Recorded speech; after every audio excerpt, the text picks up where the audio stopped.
내가 바라고 또 바라는 것은 어떤 상황에서도 그리스도를 배신하지 않기를 원합니다. 지금처럼 항상 용기를 가지고 살든지 죽든지 그리스도를 높이고 싶은 것이 나의 중심입니다. 이런 의미가 여기에 담겨 있는 것이. 소망은 언제나 누구를 지금 누구의 일을 염두에 두느냐면은 하나님께서 이루어 가실 것이고 하나님이 완성하실 미래의 목표, 이것을 이야기할 때 소망이라고 말합니다. 내게 소망이 있다라고 말하는 것은 나한테 이런 희망이 있다라는 뜻이 아니라 하나님께서 이 일을 이루실 것이기 때문에 그 일 가운데 내가 이런 결과를 보게 될 것을 기대하는 것, 이게 바로 소망이라는 말이에요. 예수님께서 바울한테 주신 사명이에요. 그에게 빛의 영광으로 나타나셔서 하셨던 말씀이 내 이름을 전하라 라는 것이었어요. 내 이름을 전하고 내 이름을 위하라 라는 것이었어요. 베드로의 답을 들으면서 예수님께서 베드로에게 주셨던 부탁이 있었어요. 그게 사명이죠. 그 부탁 세 가지가 무엇이었죠? 내 양을 먹이라, 내 양을 치라, 내 어린 양을 먹이라 라는 거예요. 예수님을 정말로 사랑한다면, 지금 바울식으로 얘기하자면 천국 가고 싶은 거예요. 왜냐면 예수님 곁에 있고 싶은 거예요. 근데 예수님은 네가 나를 그렇게 사랑한다면 그 사랑을 가지고 해야 될 일이 한 가지가 있는데, 그것이 무엇입니까? 예수님의 사람들을 돌보는 일이에요. 네가 나를 그렇게 사랑하느냐? 그렇게 사랑한다면 한 가지, 무엇입니까? 예수 그리스도의 사람들을 돌보라는 것이. 예수님도 충분히 바울의 마음을 아세요. 그죠? 바울의 마음 아시겠죠? 바울이 얼마나 자기와 함께 하고 싶은지 예수님이 아실 거예요. 저 같은 경우 약간 뻥이 섞여 있는 부분도 있을 겁니다. 저 예수님 곁에 있고 싶어요. 지금 데려가랴? 잠깐만요. 이제 아마 이렇게 나갈지 모르겠는데, 바울 같으면 지금 데려가라 그러면 바울은 어땠을 것 같습니까? 네, 할렐루야 하고 갔을 거예요. 여러분들은 누구 쪽에 가까우십니까?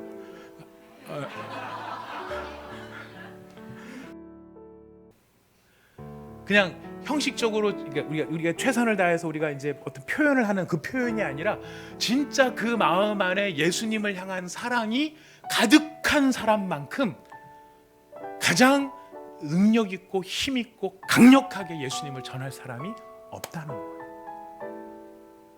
그리고요, 예수님을 향한 그 사랑의 마음이 가득한 사람이라야 비로소 뭘 할 수 있느냐면 사람을 견뎌낼 수 있는 거예요. 바로 그렇게 완악하고 교만하고 자만심 있고 뒤에 가서 뒤통수를 칠 수 있는, 그게 누구의 모습이었어요? 사실 베드로 모습이었다. 근데 바로 그런 너 같은 양들을 먹이라는 것이, 이게 베드로가 받은 사명이고 이게 바울이 견뎌내야 했던 일들이었던 것이죠. 내가 필요로 하는 곳으로 가는 게 아니라 나를 필요로 하는 사람들한테 나를 맡기는 것이, 이것이 예수가 말한 참된 성숙이고 성장의 모습이라는 것이. 다른 사람을 섬기는 가장 중요한 것, 우리가 직접 금방이라도 할 수 있는 것이 있습니다. 무엇일까요? 다른 사람들의 말을 좋게 하십시오. 다른 사람들에 관한 이야기를 좋게 하십시오. 다른 사람들에 대한 이야기를 잘 하는 것이 다른 사람을 섬기는 가장 출발점이 되는 일입니다.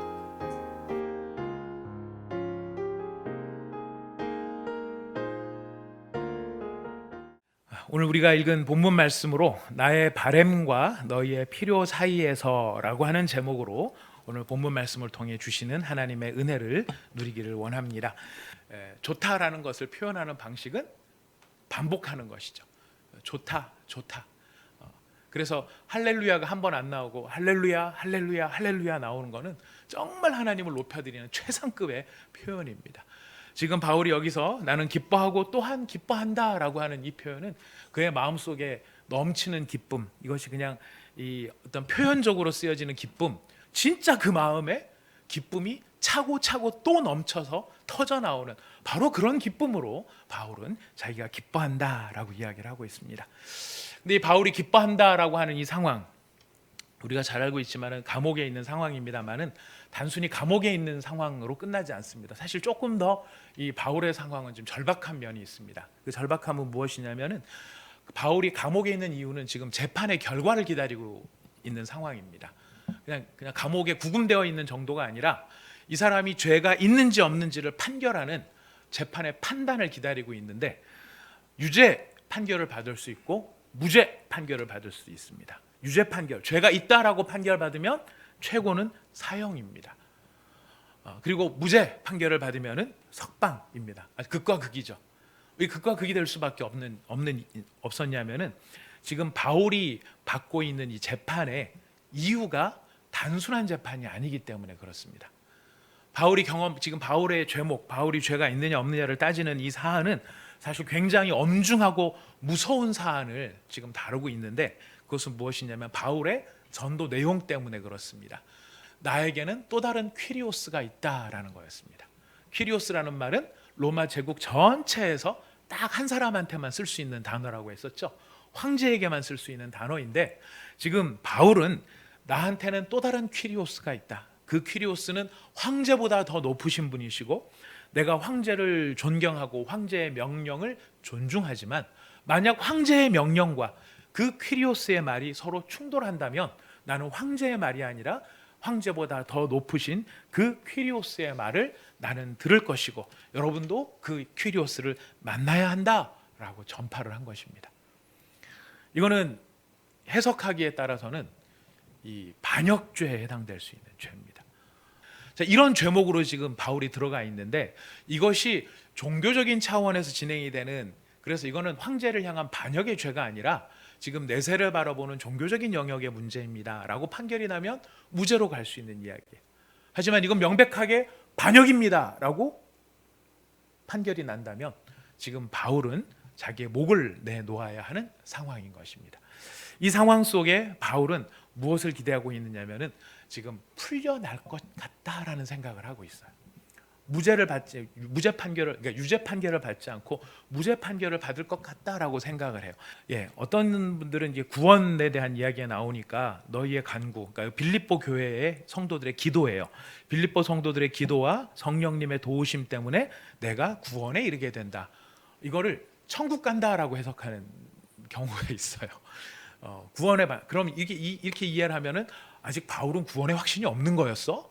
아직도 구원을 못 받은 거였어? 라고 생각을 합니다만, 여기서 말하는 구원은 천국 가는 구원의 문제가 아닙니다. 이 말은 감옥에서 풀려난다라는 뜻이에요. 스페인에 가면 좋은 게 많이 있겠죠. 근데 바울이 스페인을 가고자 했던 이유는 딴 게 아니고 그 당시에 알려진 세계의 서쪽 끝이 스페인이에요. 유럽 저쪽 끝이 스페인이. 그래서 로마에서 풀려나면 스페인까지 가서 복음을 전할 계획을, 선교 계획을 가지고 있고 기도하고 있었던 것이 이 바울의 상황이었습니다. 그래서 이런 마음을 가지고 있었는데요. 이런 마음 속에서도 내가 풀려날 것을 내가 알고 있지만, 그럼에도 불구하고 20절 말씀입니다. 내가 풀려날 것에 대한 기대감이 있는데, 그러나 그런 기대감이 있다 할지라도 지금 바울의 마음의 중심의 자세는 무엇이냐면 이렇게 설명할 수 있습니다. 내가 바라고 또 바라는 것은 어떤 상황에서도 그리스도를 배신하지 않기를 원합니다.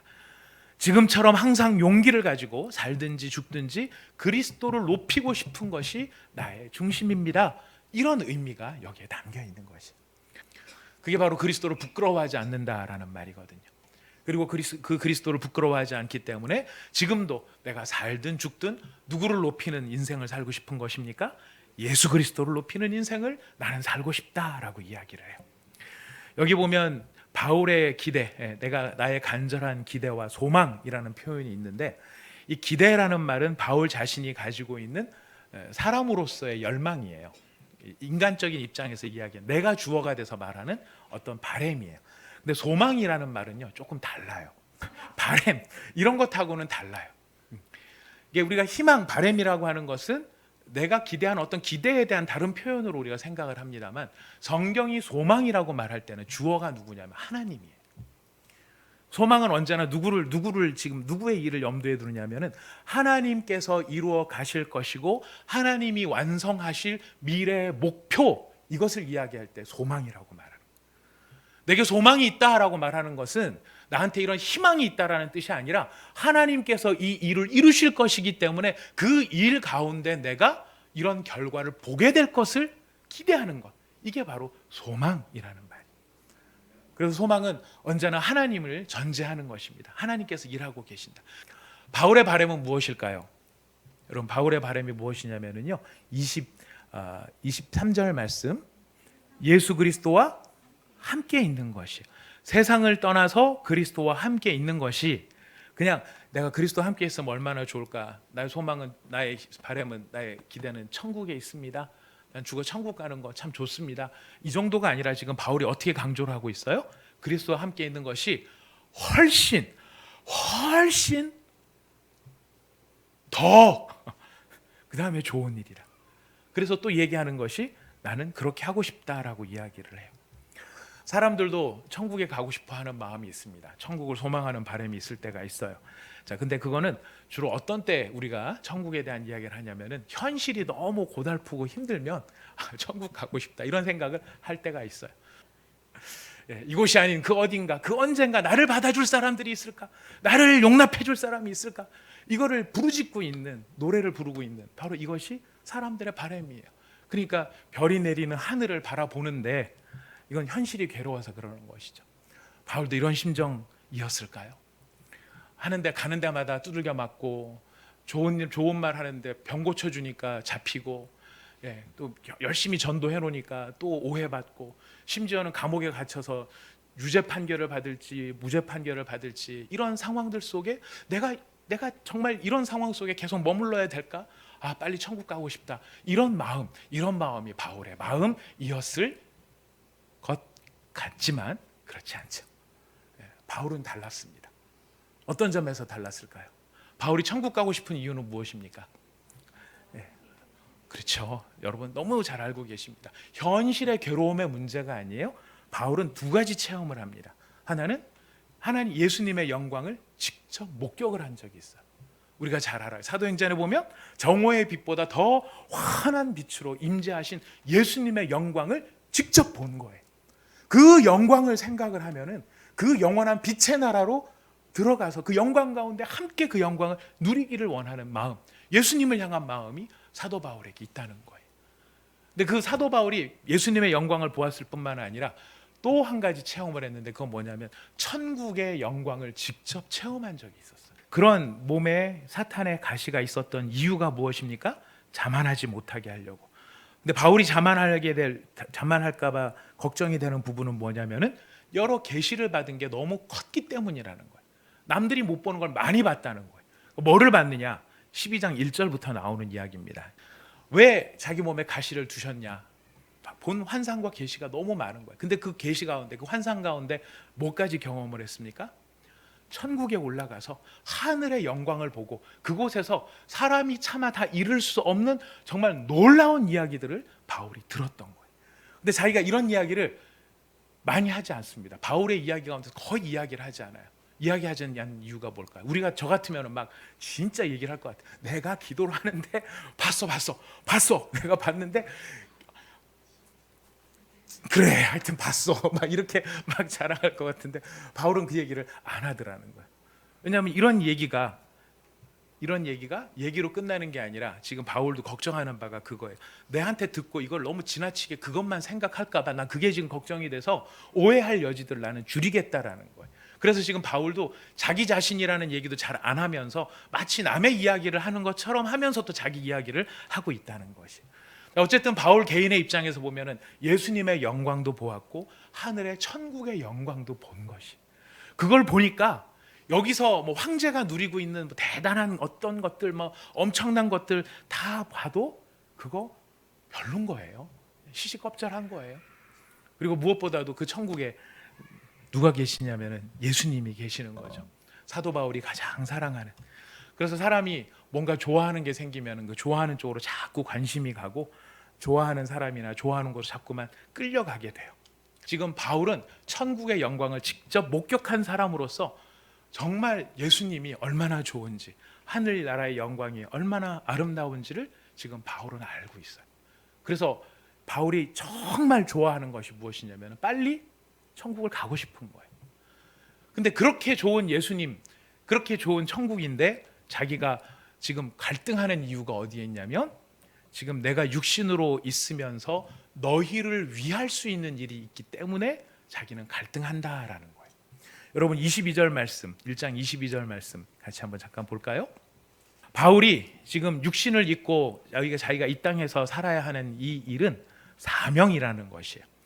여러분의 발전, 믿음의 기쁨을 더하기 위해서, 여러분이 영적으로 자라나는 일을 돕기 위해서 내가 지금 이 땅에 있어야 되는 것은 나의 사명입니다 라고 이야기해요. 이 사명 누가 주신 사명일까요? 예수님이 주신 사명이에요. 예수님께서 바울한테 주신 사명이에요. 그에게 빛의 영광으로 나타나셔서 하셨던 말씀이 내 이름을 전하라 라는 것이었어요. 내 이름을 전하고 내 이름을 위하라 라는 것이었어요.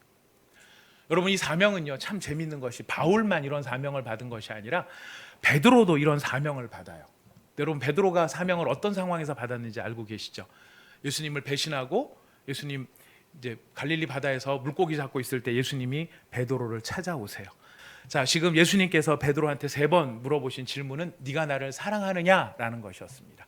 베드로가 내가 주님을 사랑하는 줄을 주님이 아십니다라고 얘기했었을 때 베드로의 답을 들으면서 예수님께서 베드로에게 주셨던 부탁이 있었어요. 그게 사명이죠. 그 부탁 3가지가 무엇이었죠? 내 양을 먹이라, 내 양을 치라, 내 어린 양을 먹이라라는 거예요. 지금 이 말씀 얼마나 참 경이로운 말씀이냐면 베드로한테 사랑을 물어보세요. 네가 나를 사랑하느냐? 베드로가 사랑한다라고 대답해요. 네가 나를 그렇게 사랑한다면 예수님을 예수님 입장에서죠. 그리스도 예수인 나를 그렇게 사랑한다면 그 사랑을 조건으로 부탁하는 것이 딱 한 가지예요. 그게 무엇이었습니까? 내 양을 먹이라라는 거였어요. 예수님을 정말로 사랑한다면 지금 바울식으로 얘기하자면 천국 가고 싶은 거예요. 왜냐면 예수님 곁에 있고 싶은 거예요. 근데 예수님은 네가 나를 그렇게 사랑한다면 그 사랑을 가지고 해야 될 일이 한 가지가 있는데 그것이 무엇입니까? 예수님의 사람들을 돌보는 일이에요. 네가 나를 그렇게 사랑하느냐? 그렇게 사랑한다면 한 가지 무엇입니까? 예수 그리스도의 사람들을 돌보라는 것이. 자, 그런데 예수님이 정작 우리한테 지금 바라고 계시고 기대하고 계시는 것. 베드로한테도 요청하셨고 바울도 지금 그 얘기를 하고 있는 게 뭐냐면은 정말 예수님을 사랑하고 당장이라도 예수님 곁에 가고 싶지만 그러나 그런 사랑이 있다면 뭘 해야 된다고요? 다른 사람의 성장을 돕는 일을 해야 된다. 영적인 성장을 할 수 있도록 도와줘야 된다라는 거. 왜 예수님을 사랑하는 그 뜨거운 사랑 가운데 사람의 성장을 이야기하고 있는 걸까요? 저는 이 대목이요, 이 바울의 입장에서 바울이 고뇌하는 고뇌가 어떤 면에서는 참 이렇게 마음 깊이 느껴지는데, 바울은 지금 사실 다시 정리를 하자면 어떤 사이에서 고뇌를 하느냐면은 사랑과 사명 사이에서 갈등을 하는 거예요. 사랑은 어떤 사랑이냐면은 예수님을 향한 사랑이에요. 예수님을 사랑하니까 빨리 예수님 곁에 가고 싶은 사랑과 예수님이 그 사랑을 근거로 해서 자기한테 부탁하고 있는 사명, 그 사명, 그 사이에서, 사랑과 사명 사이에서 내가 어떻게 해야 될까 지금 이 고민을 하고 있는 것이죠. 우리 질문을 사실 이렇게 바꿔봐야 됩니다. 바울이 그걸 감당하느라고 너무 힘들었겠구나 이런 것도 있겠지만은 예수님도 충분히 바울의 마음을 아세요. 그죠? 바울의 마음 아시겠죠? 바울이 얼마나 자기와 함께 하고 싶은지 예수님이 아실 거예요. 저 같은 경우 약간 뻥이 섞여 있는 부분도 있을 겁니다. 저 예수님 곁에 있고 싶어요. 지금 데려가랴? 잠깐만요. 이제 아마 이렇게 나갈지 모르겠는데 바울 같으면 지금 데려가라 그러면 바울은 어땠을 것 같습니까? 네, 할렐루야 하고 갔을 거예요. 여러분들은 누구 쪽에 가까우십니까? 조심하십시오. 예, 예수님이 충분히 바울의 마음을 알아요. 그리고 예수님도 어떠고 싶으실까요? 사실 바울이랑 함께 있고 싶으실까요? 바울을 좀 이렇게 좀 멀리하고 싶으셨을까요? 그렇죠. 저는 그렇게 믿습니다. 예수님도 정말 바울과 함께 하고 싶었을 거예요. 그런데도 왜 그 바울을 지금 데려가지 않고 지금 바울한테 이런 사명을 주시는가? 여러분, 참된 증인은요, 예수님을 향한 사랑이 가득한 사람만큼 진짜 훌륭한 증인은 없는 거예요. 그냥 형식적으로 우리가 최선을 다해서 우리가 이제 어떤 표현을 하는 그 표현이 아니라 진짜 그 마음 안에 예수님을 향한 사랑이 가득한 사람만큼 가장 능력 있고 힘 있고 강력하게 예수님을 전할 사람이 없다는 거예요.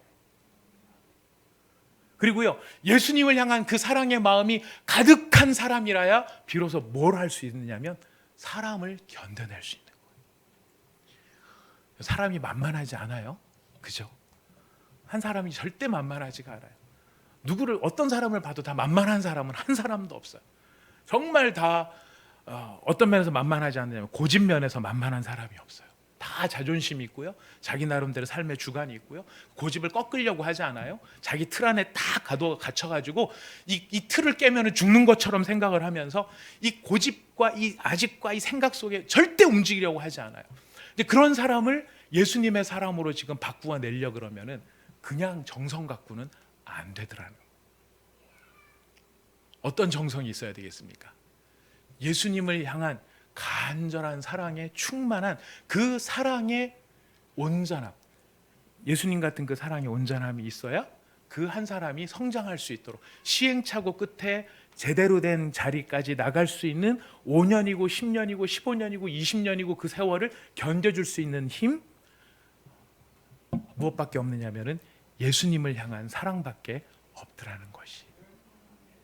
그래서 바울이 그리고 베드로에게 예수님께서 부탁하시는 거예요. 네가 나를 사랑하느냐? 네. 제가 베드로의 입장에서는 지난번에도 말씀을 드렸습니다마는 베드로한테 예수님께서 내 양을 먹이라 그랬을 때 그 양이 어떤 양일까요? 베드로한테 예수님의 양이죠. 내 양을 먹이라, 내 양을 치라 그랬을 때 그 양들이 어떤 양이냐면요, 달리 표현하면 딱 이거예요.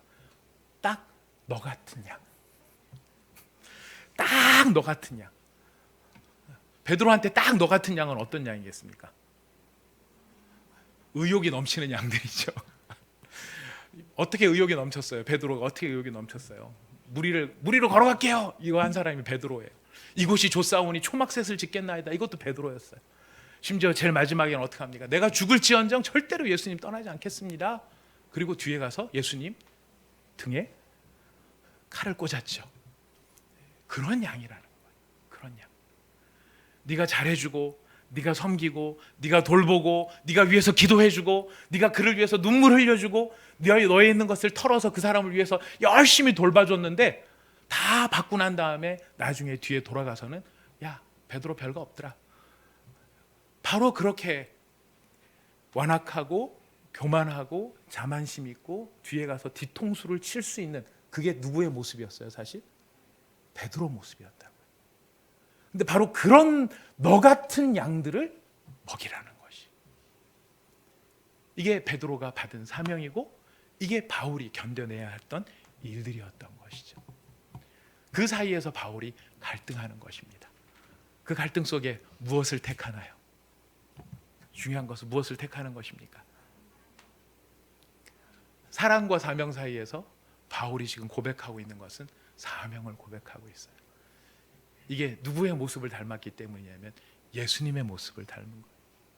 내 뜻대로 마옵시고 아버지의 원대로 되기를 원하나이다. 우리 크리스찬들의 성숙함은 바로 여기에 있습니다.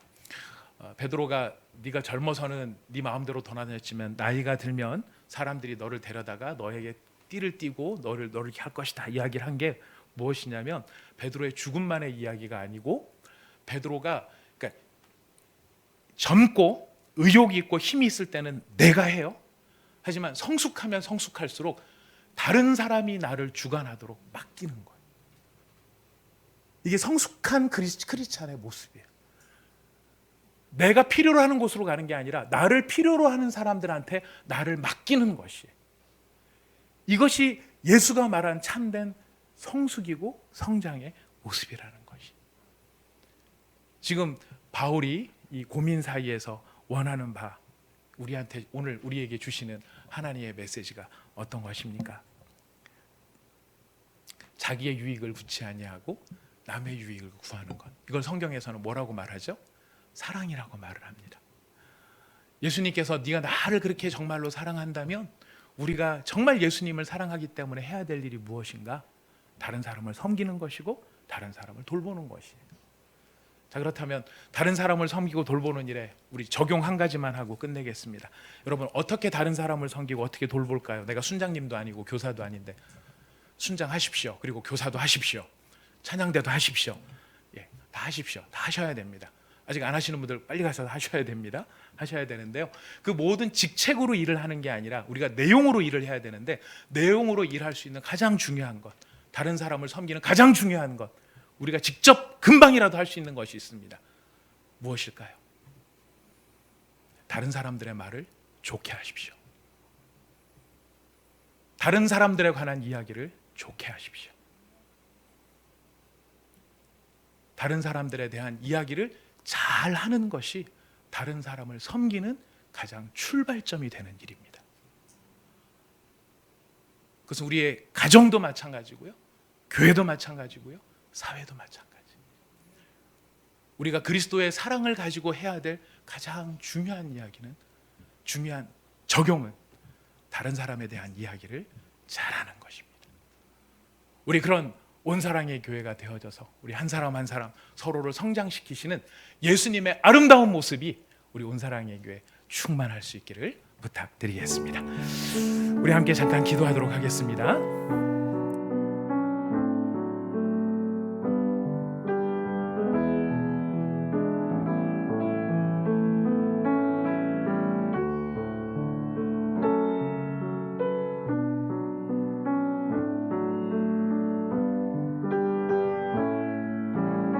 결단코 우리를 포기하지 아니하시는 아버지 하나님의 말로 다할 수 없는 그 사랑하심으로, 바로 그 사랑이 나를 향한 사랑이요 우리 모두를 향한 사랑이라는 것을 깨닫게 하여 주시기 위해 성령의 새 바람 불게 하셔서 우리를 생명이 되게 하시는 성령 하나님의 이루 다 말할 수 없는 교통교제 위로하심이 예수님을 너무너무 사랑하는 일평생의 삶이 되기를 소원합니다. 그 사랑을 힘입어 주께서 맡겨주신 사명 일평생 잘 감당하다가 예수님 만나기로 마음에 다짐하며 이전을 떠나가는 사랑하는 모든 성도들과 그 가정 위에, 우리나라 대한민국과 모든 선교지 위에 이제부터 영원토록 함께 계시기를 간절히 축원하옵나이다.